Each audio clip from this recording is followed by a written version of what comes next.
for the love. Good morning, America. Only happens once a week. It's FRI JAY.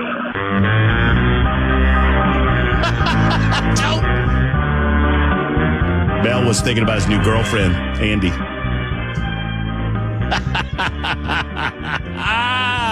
They were both pretty hot. Okay. Your wife's listening. I'll tell you, I'm not committing one way or another to a response to that. I know who's not hot, and it's Jay St. Clair. I'm sure some people think he is, but I don't. Jay St. Clair is my best friend. He is my lawyer, my life consultant, and my gambling buddy, and he joins us on FRI JAY. Hey, Jay, how are you? Hey, buddy. I'm good. If I were any better, I would be Mrs. Beast. Shoot. What you talking I about? bet she runs your house. Yes, she does, Jay. You know, our neighbors were replacing their fence. And so for the last couple of days, you know, we share their fence with that side of our property. And for the last couple of days, Mrs. Beasley had personal attention when she had to go out and do her business because, boy, Munson would just hang around. But Mrs. Beasley, if she has the opportunity, she's gone. She's squirrel hunting. Squirrel hunting.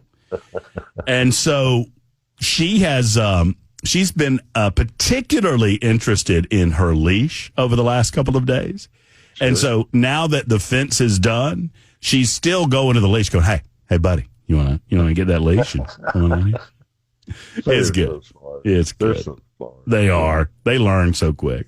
Well, Jay, it's good to have you on. There's lots to get into, and I am excited about talking to you about this next subject. And we've discussed at great length this case in New York, which you have so rightly over the years. I've learned to listen to you. I spit the bit for about 10 years, and then I started listening. And when I started listening, I started learning things. And you said from the beginning that the key factor in this case is that Donald Trump was running for president of the United States. Absolutely. And I believe that all of that is coming to fruition with this deal requiring him to bond at $454 million, this judgment against him. Right.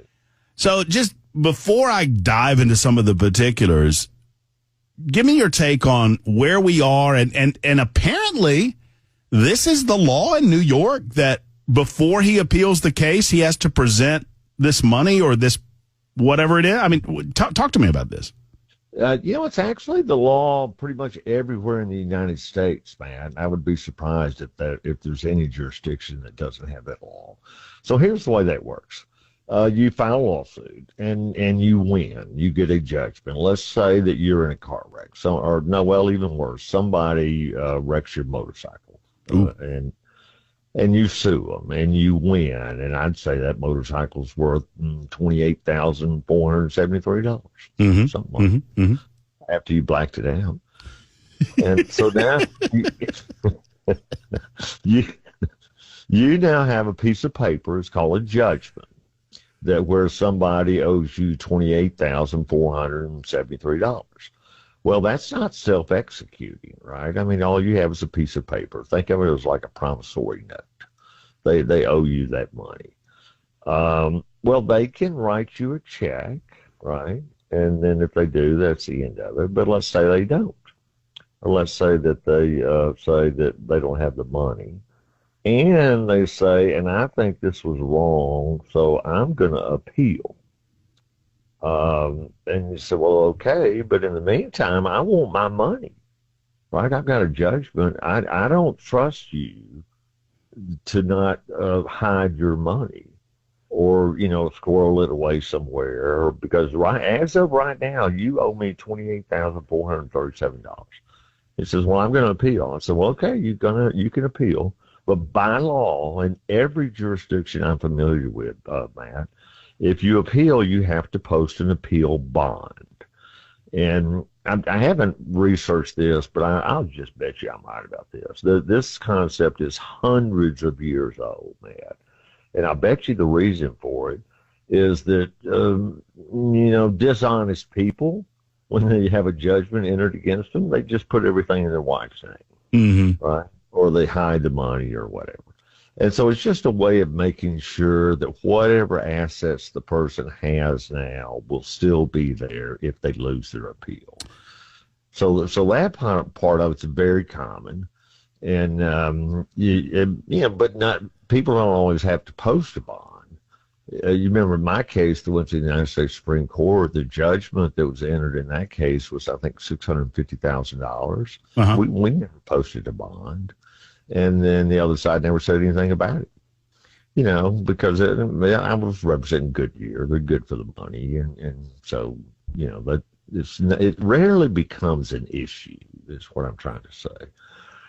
Well, here it's an issue for two reasons. One, it is the leading candidate for president of the United States. And two, and it's not just for the amount of the judgment, it's the amount of judgment plus 20%. So the amount is about, well, let's just round it off to $500 million. It's $500 million, man. Okay, there's so much to unpack here. I think they're showing their hand with their insistence because Trump has said just this morning, I think, or yesterday on Truth Social, that he said, look, I've got the money. I have liquidated. I've got it.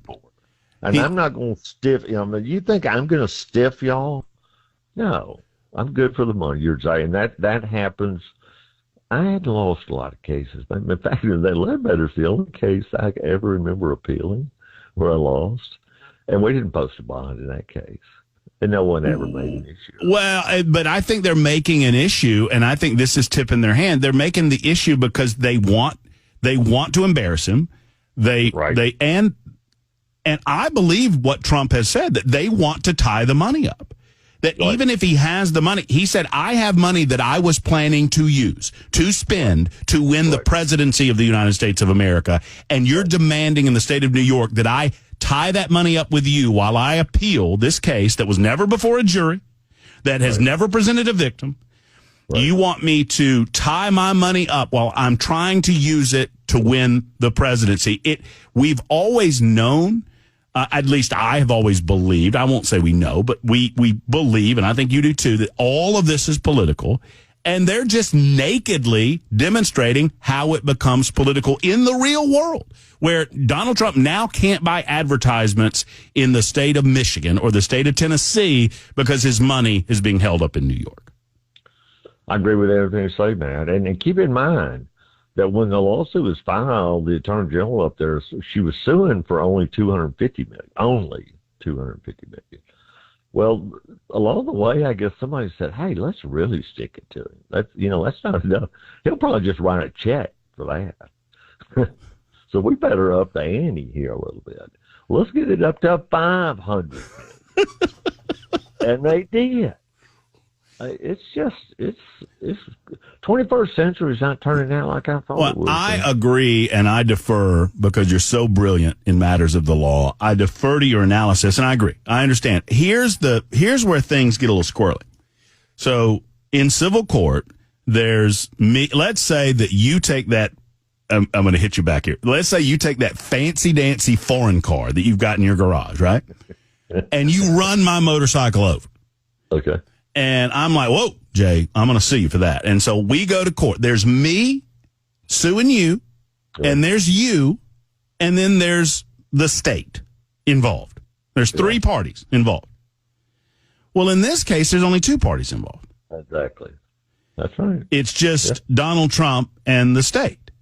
That's right. So I get it where I would, if I won the judgment against you on my motorcycle case, I get it that I would go to the state and go, hey, guys, this St. Clair dude, he's going to hide his money, get me my money. He says he's going to appeal, but I want my money. Well, but it's the state, and the state decides, okay, well, we're going to have to hold on to that money for Matt.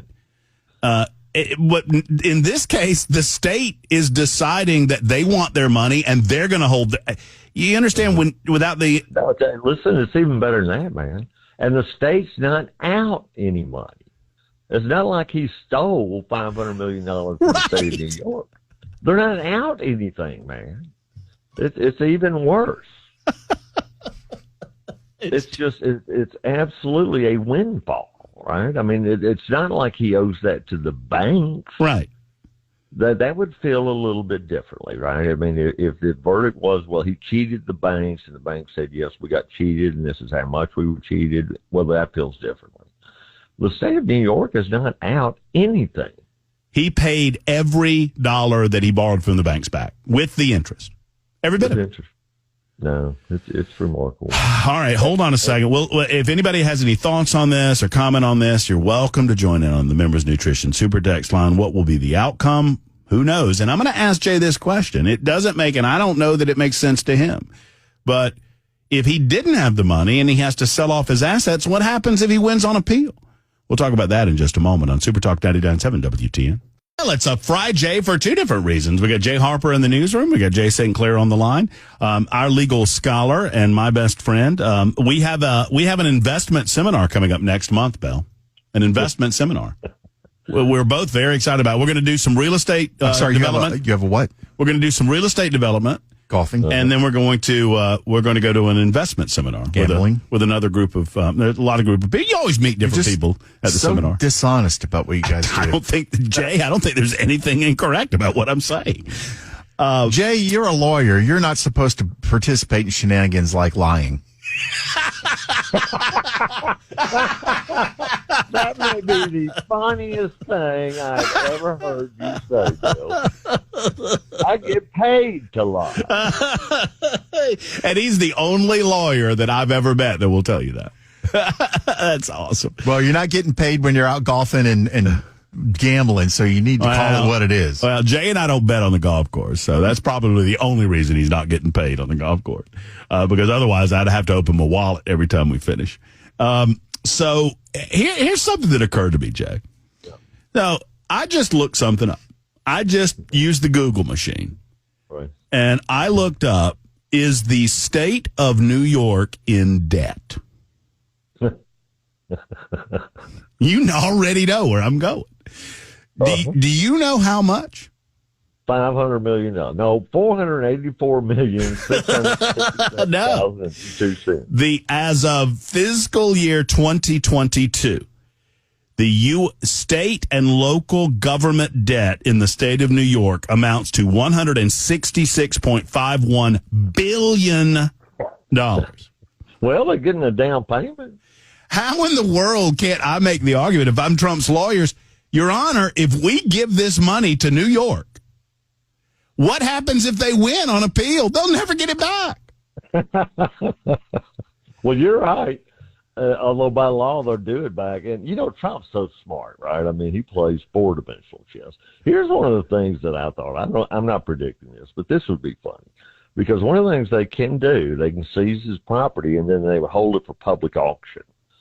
All right, on the courthouse steps is the way it's really done. Uh-huh. So he says, okay, well, here's the deed to Mar-a-Lago. Let's have a public auction and let's see how much it brings. Because this judgment is based on the judge finding it's worth only $18 million. Uh-huh. That's what it sells for at an open public auction. And then when the price gets to $200 million, uh-huh, you know what he'd do? He'd buy it. And then he said, there you go. Now let's put up this golf course over here that you said was only $25 million. Right. And then when the price gets to $300 million, he'll buy it. I mean, none of that's going to happen. Right, but in our dream scenario, in the movie version of this, he does that, and he in one simultaneous swoop, he gets his property back and destroys the entire premise of their case. Exactly. So how is it that, let's say, and I don't know, I mean, you know, various billionaires have stepped forward who are not normally accustomed to defending Donald Trump, and they're defending Donald Trump, saying, look, anybody that thinks he's got $500 million lying around liquid, you're insane. You know, that you would be dumb to do that because you're not making the most of your money. Well, you wouldn't be a billionaire if you got that much sitting around in cash. Right. Right. So the question then is, and I'll ask Jay this in a moment, because the other Jay's got to join in here on the conversation and give us some news headlines. Then that begs the question, if he sells these assets, you can never possibly recoup that. How does that work in the real world? If this is the law around the country, then if I don't have the amount of money that the judgment is against me and I have to sell off my assets, what happens if I win on appeal? We'll ask Jay that question in just a moment. The other Jay Harper's got headlines. It's 1:32 on Super Talk.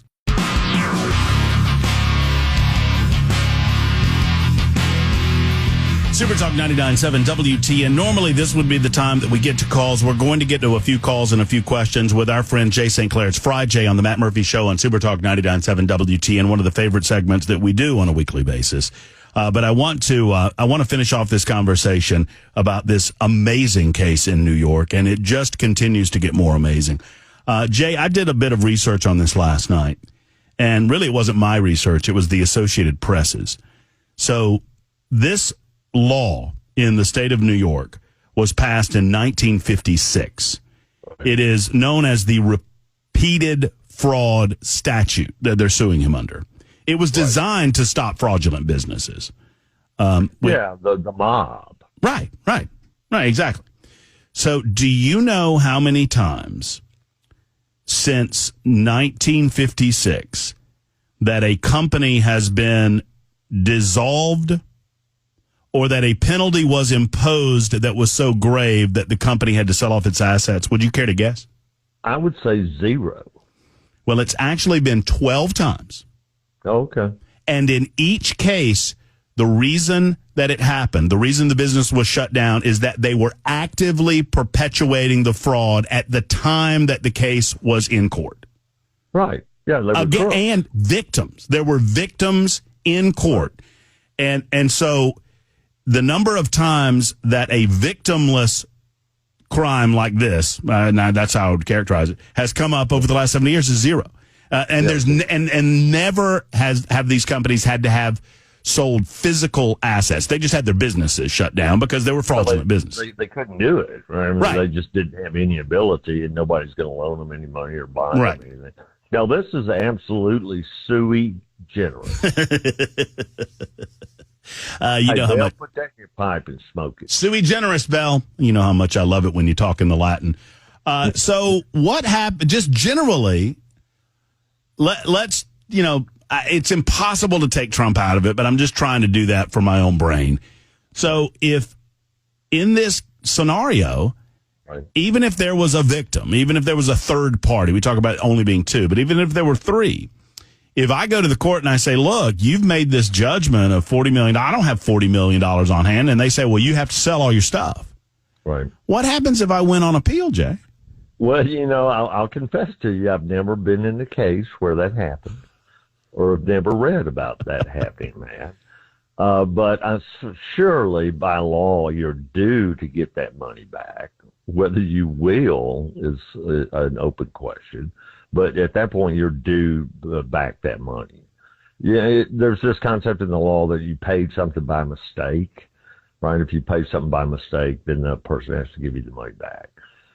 Here, it really wasn't so much by mistake, but, it's just the right thing to do. And I think that the law would say that. But good luck getting it back. Possession is 9/10 of the law, man.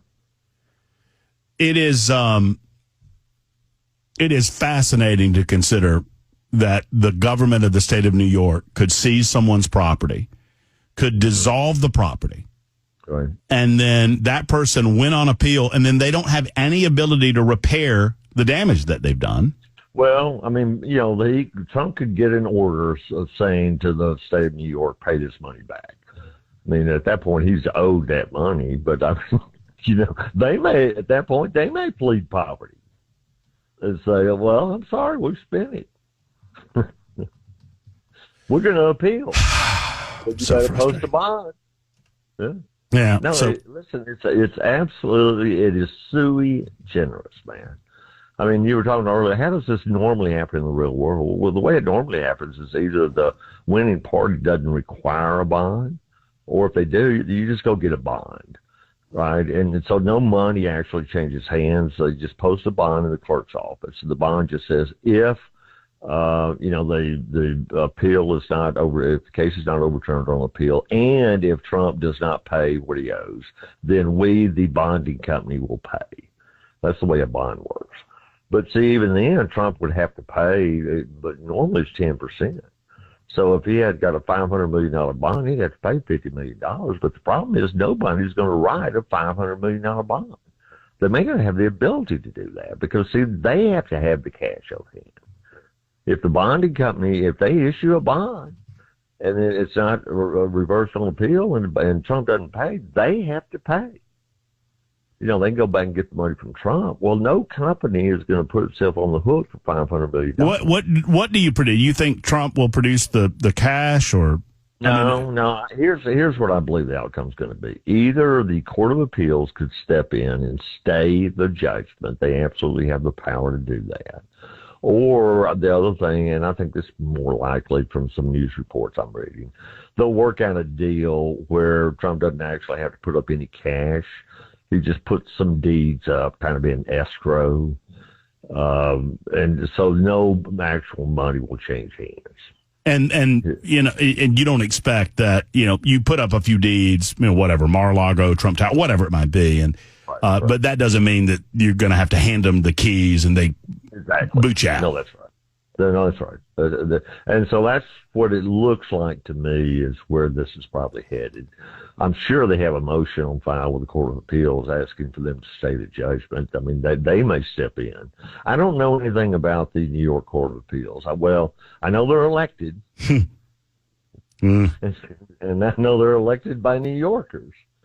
But, I mean, this is such a stain on the legal system in the state of New York. You're already hearing very, very prominent business people say, I'm out of New York. I'm not doing business in New York. Well, and if they can do it to him, they can do it to me. Well, that's right. And when there are some liberal minds that take the emotion out of it, that set Trump aside for a moment, and they think about the ramifications of the state bringing charges against individuals. Once again, just want to reiterate, the banks testified in favor of Trump. The banks said, we loaned him the money. We got every bit of our money back. We got all of our interest back. We made money on the loans, and we'd loan the money again. And we do our own internal assessment about the value of these properties. We don't take people at their word when we're loaning them millions of dollars. So right. The idea that the state could step in, even in those sets of circumstances, and begin a process that would shut down a business in their state because they don't like their business. Right. I mean, because Donald Trump's not being accused of doing anything illegal. Right. It is fascinating to me as a case, even if it weren't Donald Trump's name on it. But it's impossible to say that because if Donald Trump's name weren't attached to this, I don't think any of this would be happening. It is sui generis. Well, sui generis, what does that mean? One off, one of a kind? One of a kind. One of a kind. Jay, you're one of a kind, and I appreciate you so much. I want to get one question in here. Michael's been holding on. I wanted to ask you a question about disability. Michael, you're on with our good friend, Jay St. Clair. Go ahead, Michael. Oh, coming from the beautiful Sequatchie Valley. All right, Ooh. guys. Hey, Jay. My wife had brain surgery a little while back, about a year ago, maybe two. And we've been trying to get her some disability. Well, problem is, they say that she doesn't have enough units or credits or whatever she's supposed to have, even though she's paid in all her life. Now, how does that work? I mean, what's the deal? Yeah, you're dealing with Social Security, Michael. That's who you're applying with. Yeah. Or TennCare, whomever. And neither one, she doesn't qualify for either one.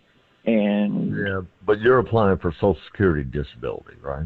Yeah, that's what we're trying to. Yes, and that's what they told her. She didn't have enough and so units. you do have to have worked a certain number of quarters of the year to be eligible for that. And you feel very strongly that she has worked enough, and they're saying that she hadn't. That's an odd kind of mistake for Social Security to make. Have you actually filed an application with Social Security and it's been turned down? Yeah, she did. She did a while back, and that's how we got the word about it. I wish I had a better answer than this, but here's my best advice. When you get to that situation, Michael, you can try to find Social Security yourself, but man, it's hard. I would get a lawyer who specializes in Social Security disability cases, and there's a bunch of them around that do that. You can find it on the internet. It's just you're at a point where it's in your best interest to get a lawyer that specializes in these kind of matters. All right. Well, that's what I put in my notes. I was hoping you weren't going to say, "Oh well." Yeah. No, I was going to wouldn't write give that up. in my note. But Now, Did you say you are calling from Sequatchie Valley? Yeah. I listen to this station all the time because I'm up on the hill, so I can pick it up all the time. Michael, do you happen to know where Jay St. Clair is from? Yeah, I know. I know. That's why I said that. 'Cause, yeah, he's from the area. I'm not sure where he's from, but I'm above Dunlap. I was born in Dunlap. And my grandmother lived right about halfway between Dunlap and Pineville, a little area that are known as Lusk. Lusk, yeah. I lived in Lusk for a little while. I know where it's at. Well, I used to climb. You are in God's country. I used to climb the back of Brockdale Mountain up through there and go on top of Dayton Mountain and haul mountain stone off up there. I know exactly what you're talking about. That's Love it. God's country, Michael. Michael, no, y'all got to go. Thank you we do. Well, look, thank you, and I hope everything works out for you, Michael. I do appreciate you. Jay, it's been a fascinating time today. I know we didn't get to many questions on the listener line, but here's what I'm going to do. I'm going to park all of these Members Nutrition Super Text questions for next week, and we'll get into each of those when we have time available. And I look forward to seeing you next month, buddy. Man, I'm looking forward to it, man. Take care. Have a great weekend, Jay. Thank you, brother. There's Jay St. Clair. That's a good edition of FRI Jay right there, breaking down the Trump case. Obviously, we're following the Riley Strain story. We've been covering that since it broke this morning around 9:30, 9:45. We're getting some other reports about some other news coming in. One, Marjorie Taylor, a couple of things. 4 breaking news stories simultaneously. Riley Strain has been found. Sadly, he was found in the Cumberland River. He is deceased. There's an autopsy ongoing, and we're expecting a report coming up at some point, if not today, in the next several days, about whether or not the police chief Drake held a press conference earlier today saying that no evidence of foul play was found on Riley Strain's body. He was still clothed. We did not get any information about whether his wallet was still on him. We know that obviously he lost his debit card, which was found on the banks of the Cumberland, several days ago. Then there's breaking news from overseas. The Princess of Wales has announced that she is undergoing cancer chemotherapy. Obviously, a lot of royal watchers have been concerned with this Catherine case because she's not been seen in public and she had some sort of abdominal surgery. I've not been following the case. Stomach cancer. Is that what they're saying? Yes. So, yeah, she had some sort of abdominal surgery. They didn't think it was cancerous. And now they are revealing that it was, in fact, cancerous stomach cancer. 42 years of age with young children. Just, I don't care who you are. That's bad. And if you're the Princess of Wales, obviously that's going to get a lot more attention. Have you seen the video they released of her talking about I've seen it. I've not heard it. She looks really hollow in that video. She looks gray. Yeah, she looks She's got the ashen look to her. So, I mean, you see some of the other pictures. I'm looking at it right now, as a matter of fact, on my screen. You see these photos of her. She's a beautiful woman. I mean, and still a beautiful woman. But she has this rosy complexion, vibrant smile on her face. The video that they posted, she looks gray. That's the only way her eyes look sunken. Yeah, that's the only way I can say it. So your thoughts go out to her, and obviously a lot of folks, Angloophiles, I think they're called, are of interest to that. Now, that's breaking story number 2. Breaking story number 3, Marjorie Taylor Greene has announced that she is filing a motion to remove Speaker Mike Johnson, who's only been in the post for 4 months. The House Speaker won the speakership, I guess a little more than 4 months now. It's, October or November. So won the speakership back then after they ousted Kevin McCarthy. Kevin McCarthy no longer in the Congress because he's just fed up. So Marjorie Taylor Greene, enough is not good enough or whatever. I mean, whatever your position on it, it's a dog and pony show leading to the November elections is what it is. And I'm here for the chaos. And then item number 4, Representative Mike Gallagher, we are told, has announced that he's resigning from Congress. Like, immediately resigning from Congress. He is Mike Gallagher is a United States representative, currently from Wisconsin, obviously. And he is now saying that he will resign early. House Republicans have already lost Ken Buck of Colorado.